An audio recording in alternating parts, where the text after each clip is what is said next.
Hey everybody, it's Great Mondays Radio. I'm so excited to have my guest today is Jan Gelman. He is the VP of People at Spokeo.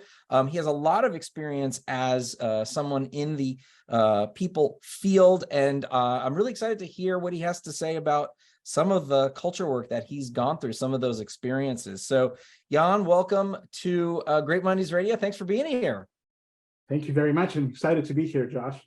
So tell me, let's start off, what's Spokeo? It's not a household name just yet. I think it's a startup, right? So we got to... we're a 14-year-old startup, so we've been around for a while. All right. People search engine. If you look at our company, if you come in and visit us, our office in Pasadena, California, we're very much a startup-like culture, but we're definitely an established company. Okay. We are fully distributed. We do have an office, but we're fully distributed, and we are a people search engine. So most people think that we are a background check company, but we don't do background checks. We do people search. Okay. So if you want to look somebody up, for example, if you're going into a real estate transaction, you were dating somebody and you're trying to find out more information about this person, I wouldn't call it cyber stalking, but we get public information from public sources and we disseminate it in a way that people can use it. Wow. We have B2C clients, so clients in law enforcement and debt collectors that are using our services to do skip tracing and find people all over the country and all over the world potentially. Wow, pretty powerful stuff. So you're VP of People. How long have you been in this role at Spokeo? So I've been at Spokeo for just about 9 months, so I'm very new here. Yeah. Ironically, at our company, 9 months is a really short tenure. Most people have been here for 5, 7, 8, 10 years. Of all of our VPs, I think the next shortest tenure is 2 years. So yeah, I'm really far behind. I run 3 distinct verticals for our company. So in HR, so obviously HR operations is number 1, talent acquisition is number 2, and then culture engagement is number 3. And we have a big department. I'm fortunate enough to have 13 people in the department who are really committed and very excited about their work at Spokeo. Yeah, that's fantastic. Yeah, you are definitely blessed with a good team, because I know plenty of other folks in your role that don't quite have that. So it seems like there's quite an awareness of the importance of that people team at the organization.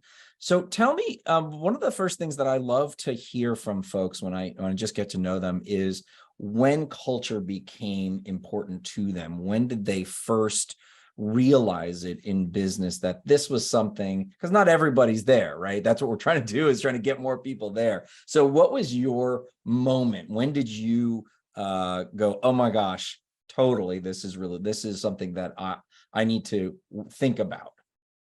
So for me personally, it happened at one of the companies that I used to work for, where the CEO actually, and I don't want to name her, but the CEO actually evangelized culture. And she said that we're all about culture. Culture is really important to me.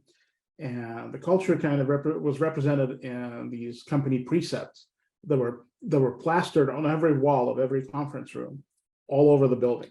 Mm. And we had, it was a long time ago, so I can't remember it, but it was something like love, joy, responsibility, and trust. Those were the 4 main ones. And we posted them on every wall, and everybody was supposed to live by those things. They were on the back of our business cards. And our CEO did the exact opposite of all of those things. Eesh. And exactly. And I could never understand that, because my job was to really be the evangelist of this and be the promoter of this. And one day she would just get up and say, oh, you know what, Josh, I don't like Josh. Let's fire him. And I'm like, well, how is that love? She's like, well, he'll find something he loves to do and let him do that. And so I could never understand that. And I'm not the kind of person I'm a very direct person, and I believe in you have to do what you say. And the most important thing about culture is you don't have to say it.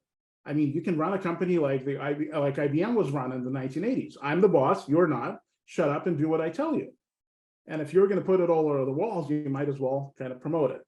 And so at that point, I realized that culture is important, but you have to do culture the right way. And that was not the right way. Mm-hmm. There's the implicit and explicit culture, right? So you have to align those two. And more often than not, you are probably not surprised to hear, I have observed that those two things do not match, right? There's the things that we say and the things that we do. So now that you have this, you had that formative experience, what does that mean to you? Like, how do you apply that as a leader? Specifically, I guess there's two conduits, right? It's like how you experience from the organization, and then how you conduct yourself as the leader of that group. Right. So that experience of like expressing and living, how do you adapt that? Like, how do you put that into play every day in your team? Well, so I'm very fortunate that at Spokeo, we do what we say, and our values are closely aligned with our culture. And that's really the most important part. And so we're really proud of our culture, right? Because we're fully aware that we're competing against all the FANG companies, or whatever you want to call them these days. Mm-hmm. So we're pretty big. I mean, we're bigger than a startup, but we can't compete with Google. Yes. All the benefits that they might offer and all the things that they could have. So we have to compete on something else. And our people embrace our culture. And our people come to the office and come to work every day because of our values and our culture. And so one of the things, for example, one of our key values is clarify with data. And we believe in everything with data. And if you go to our CEO, who is really, really an evangelist of the culture, and it's pretty great to have, by the way, all three co-founders still working for us. So the three people who go to the companies are still running Spokeo. And most people don't like to come to the office, or some people don't. They're in the office every single day. Really? Yes, they live close to the office and they want to be there. They want to experience culture. That's why we have free lunches, so they can be well fed. but I mean, all kind of joking aside, culture is really important to us, and this is why people want to work with us. And because we want to clarify everything with data, we look at different numbers. We look at engagement reports, attendance reports, to understand who comes to what events. So I'm very fortunate to have people on my team who are very excited about the culture, and they come up with things that I could never come up with in a million years. I mean, we just, we play games, we play things that are, just don't really come natural to me. But we have people on our team who are, and calling out Sam, who has been amazing at this, and she just comes up with really exciting events. It's not something you can find online, but she just plans different things that will be exciting for our teammates. And we kind of look at the demographics. We'll look at what people want to do. One of the events we have coming up is Movie Under the Stars. So we rented a movie theater and a venue where it's going to be in Los Angeles in August. So the weather's supposed to be nice, and we're going to watch a movie that people like.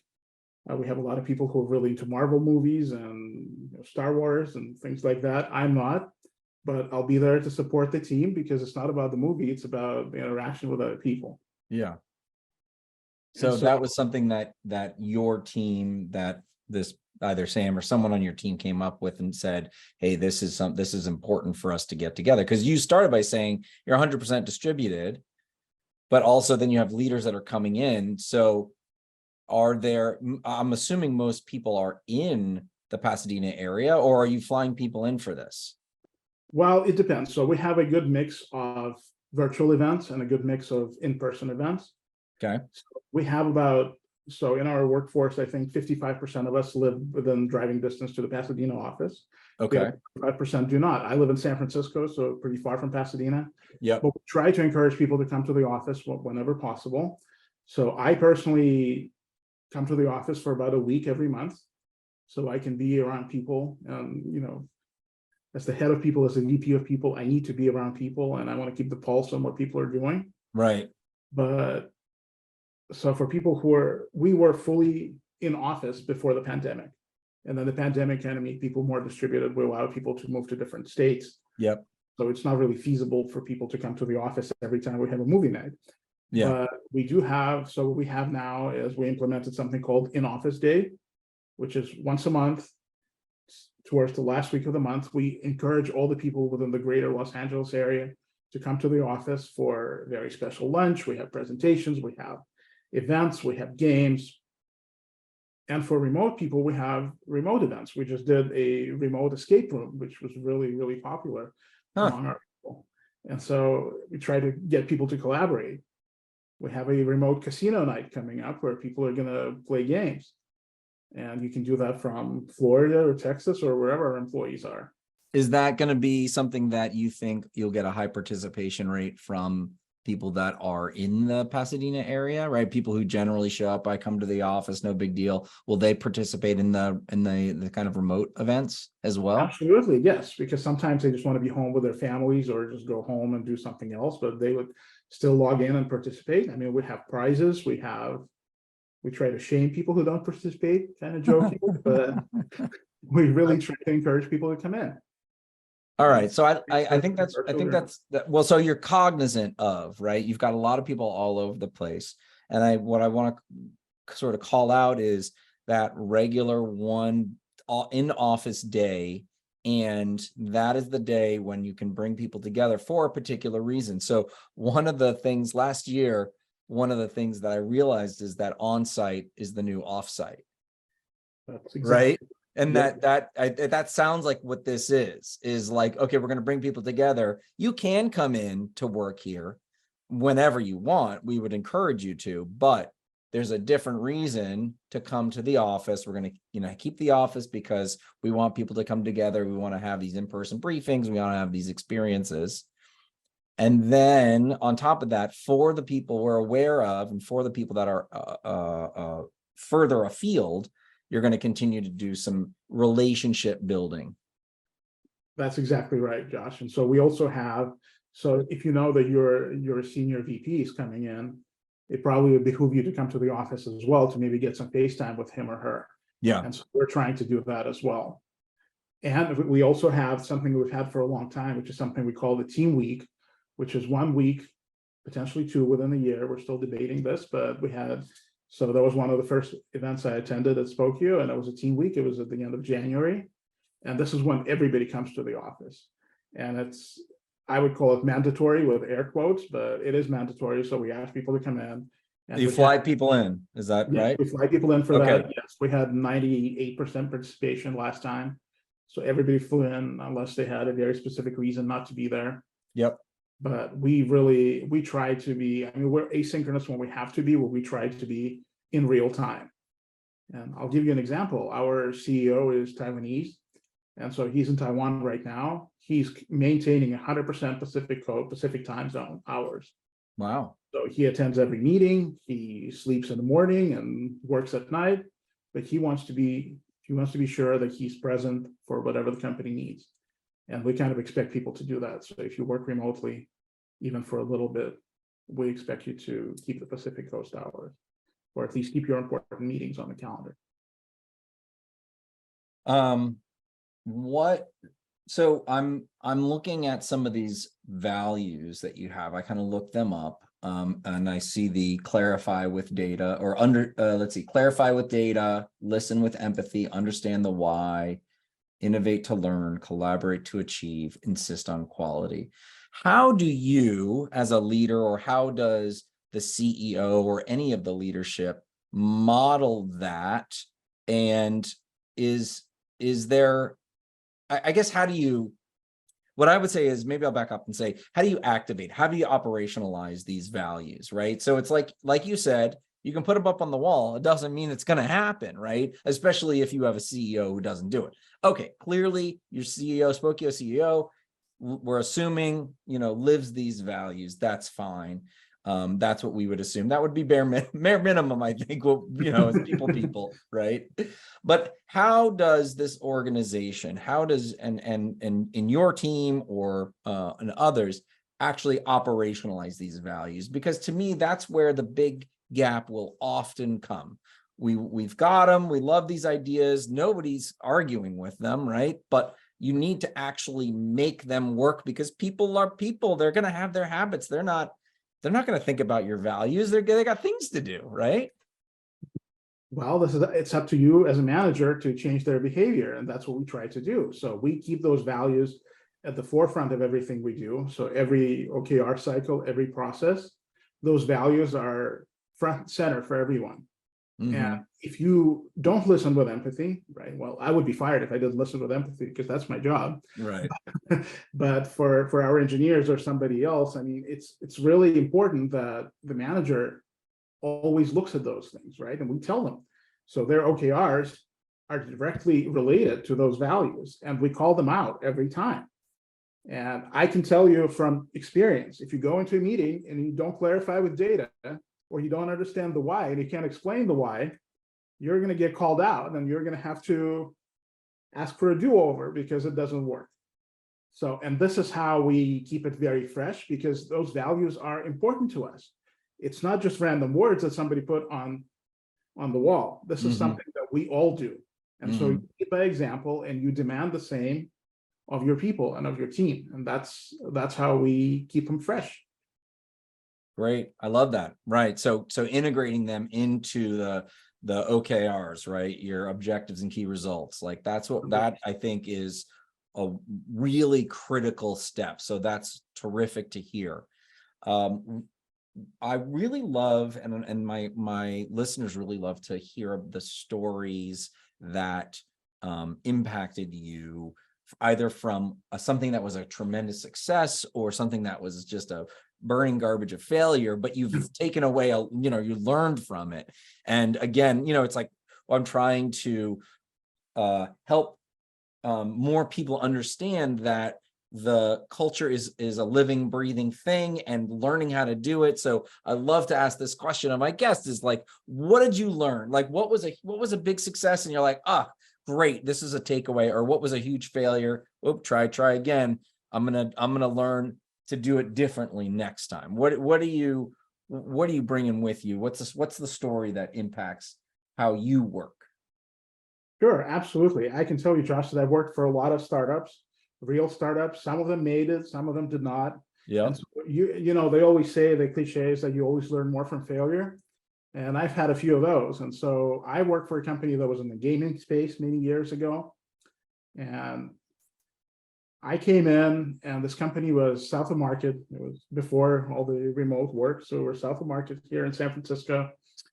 And we came in, and my first day, they're like, oh, come on, lunch is being served. And we come in, and I learned on day one that we have a chef on staff that cooks for us every day, and he cooks on demand. So he has like 3 different dishes that he makes, and you can submit requests ahead of time, and he'll make you whatever you want. Okay. We shared it with another company. And I have a lot of qualities, but cooking and skills, cooking is not one of my special skills. I don't know how to cook anything, Josh. You wouldn't be able to tell by looking at me. I eat pretty well, but I can't cook. And I thought it was the greatest company ever. And I thought I would retire from that company because that was my dream, right? Yeah. Short of having my mom sit next to me and make me my favorite dishes, that was the most impressive thing ever. And I was so excited. And the first day and the second day and on Friday, they also cooked breakfast for us. And I came in, and he goes like, how do you like your eggs? And I said, well, let's get them over hard, which is how I always get it. No problem. And I thought, what a great way to build your culture. But 3 weeks after that, I got really used to this. And I started coming in like an entitled person. And I'm like, wait, no poached eggs today? Like, well, I thought we all like poached eggs. I guess I'm going to eat them different today. And so my point is, what I learned is that you can't just create a perk that people will forget about in 2 weeks. Because after that, it won't be seen as a perk anymore. So that's not part of the culture. It's just something you give people. It's like, people are not going to thank you every day for giving them great health insurance. They think about it, but for a short period of time. After that, it becomes expected. And so that's what I learned very quickly, is that providing perks and mistaking them for culture or for benefits or for even something that matters to people is a really, really big mistake. So you really need to create culture. And by the way, at Spokeo, we do have free lunches that are catered from different places every day. We have breakfast every Fridays. Okay. We don't have a chef on staff, but there are plenty of chefs in the Pasadena area that cook for us. Yeah. And it's great. But again, realistically, you tell people that when we're recruiting them, and they're going, that's pretty good. But nobody says that unless you give me donuts every Wednesday, I'm not coming to work for you. Yeah. It's just not going to move the needle. And it's also not culture. It's just something that you get. Yeah. Does it differentiate you from other companies? Perhaps, but does it differentiate you enough to say people, you know what, I'm not going to go to Google because your lunches are better? That's probably unlikely. And so that's what I learned. You can't do that. And you can't expect the culture to happen around that lunch table. Mm-hmm. The culture has to be intentional. You have to create it around values, and you have to listen to what people tell you about the culture. And that way, and that's the only way that you can build a culture you can be proud of and your employees can be proud of. Yes, absolutely. I think that's 100% correct.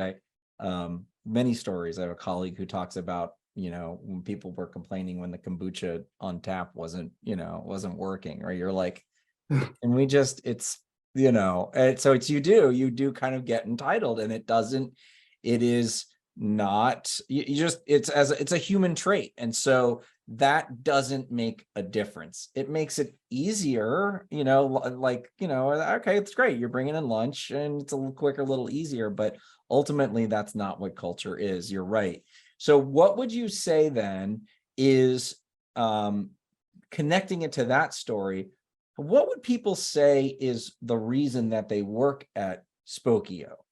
What is, if you, because I was going to call you out, you're like, it's not culture. I was like, you just said that they serve lunch every day. So what is it, right? What is the thing that makes the difference? What is the one or two things that come up time and time again? You started by saying there's a lot of people who have been here for a long time. That is 2 years is kind of the top end usually in tech. And so you're saying there's a lot of people there. Something must be working. What is it? What do they say is the reason that they stick around? The reason is our people. And I know it sounds very generic, but we call them Spokeo. Spokemon is the term that we use. Pokemon.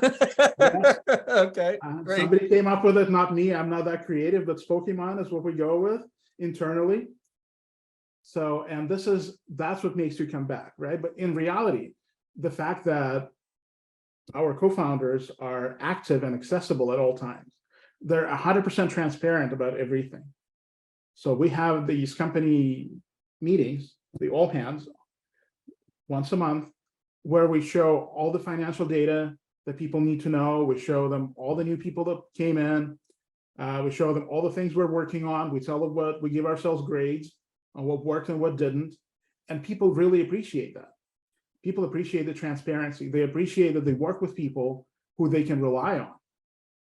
Right. And this makes everybody's job a lot easier. I mean, I can ask somebody to do something and they're not going to ask me, well, why do you need it? Can somebody else do it? I don't have to ask them a second time either. They're just gonna do it if you ask them, because they believe that you have a reason for what's going on. Absolutely. And you don't have to say trust on the wall when you really have real trust. We rely on one another. Our OKR system is really dependent upon each department, right? So I can't do something without the help from accounting and product management, whatever it could be. And it really helps us do our jobs better and work better. And I can tell you, I came in, and so I'm one of the newer employees. We hired a lot of people this year, but I'm still one of the newer, we call our employees teammates, but one of the newer teammates, let's say. But still, every time I come in, people are out there. They want to give me a hug. They want to talk to me. They want to sit down with me. And it's not just because I'm so great, but it's like that with everyone. Our management's very transparent. They're very open. We give people instant feedback in a very positive and supportive way.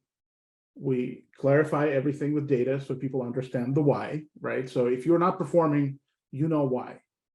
And I tell my boss and I tell everyone, don't surprise me. I hate surprises. Just tell me what it is. And don't wait until the review cycle to tell me it's something that's not working. Tell me right now, and I can fix it. Right. I think those things.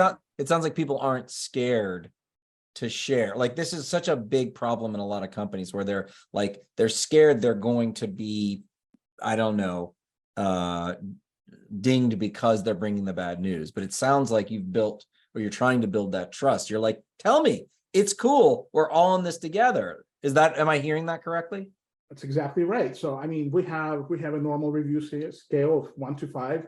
Our review cycle ends on Friday. So that's why it's really fresh in my head, but Yeah. so we have those numbers 1, 2, 3, 4, 5, and 2 is needs improvement. Nobody gets below 2. 3 meets expectations. 4 exceeds expectation. 5, I haven't seen anybody get a 5. So we do 2, 3, or 4. And if you need improvement, they tell you exactly what you need to improve. And so by the next cycle, you know what you could have done better. Amazing. And you should have known that throughout the cycle. And we have other things that keep people in, I mean, kind of a more, it's not really culture, but we do 2 merit increases a year. So we review your salary twice a year, which is something other companies don't do. Right. And that's a big selling point. Not everybody gets a raise, but yeah, these people see what you're doing every 6 months. I mean, to me, it's the that's great, right? You're being evaluated and reevaluated, and that's a good pace. There's no guarantee.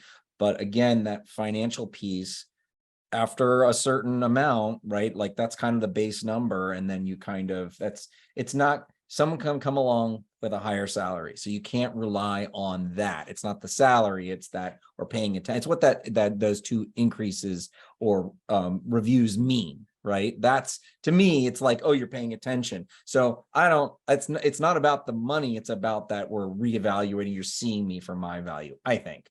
All right. Last question, and we'll wrap it up. What advice would you have for somebody that would love to eventually be a VP of people, like you are? You've had a lot of experiences, good, bad, ugly. Where should somebody, if someone is currently either an individual contributor or maybe even just kind of a people manager, but want to be in charge of or run a people group, do you have any advice that you might offer to kind of help people get there or guide them in some way? Sure. So I would start with a lot of patience. So don't force it, right? I mean, the title will come. And I've been asked a lot of times, like, how come you're still a head of people instead of being a VP of people or chief people officer? And I always tell them I'm the most senior person in my role. I have nowhere, I mean, I work for a smaller company that we didn't really have all those big titles. So it's not about the title, but what you need to do is you need to learn to become a true generalist of what you do. So there are a lot of people who come to, head of people or VP of people through recruiting, or people who go through traditional HR roles. And it's very different, right? If you look at my career, I started in accounting. I called myself a recovering accountant. Yeah. So I used to be an accountant. I had those slash roles with accounting / HR. And because of my personality, I realized that I gravitate towards HR. So it's not a straight path. All you have to do is learn as much as you can. And so I started in smaller companies, so I got exposed to a lot of different areas. Because in many cases, I was the team of one. I now lead a big team, but I used to be a team of one, which was still a pretty great opportunity to learn everything. If you ask me if I know how to find a good ATS, I do. And if you ask me if I know how to implement an HRIS, yes, absolutely. I've done that before. And I can't come up with really creative culture events, but I could probably figure that out too if I need. You don't need to. You just need to hire the right people that know how. That's right. The company needs to have money to do that. But yes, no, I think just be patient, learn a lot of things. I got my certification, so I have my SPHR. Yep.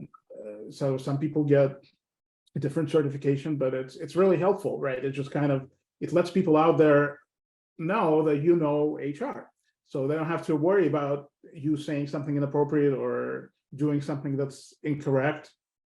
And I think that's more external than internal. I don't know if you're going to use all this knowledge, but it's important for people to know that you're certified, that you're capable.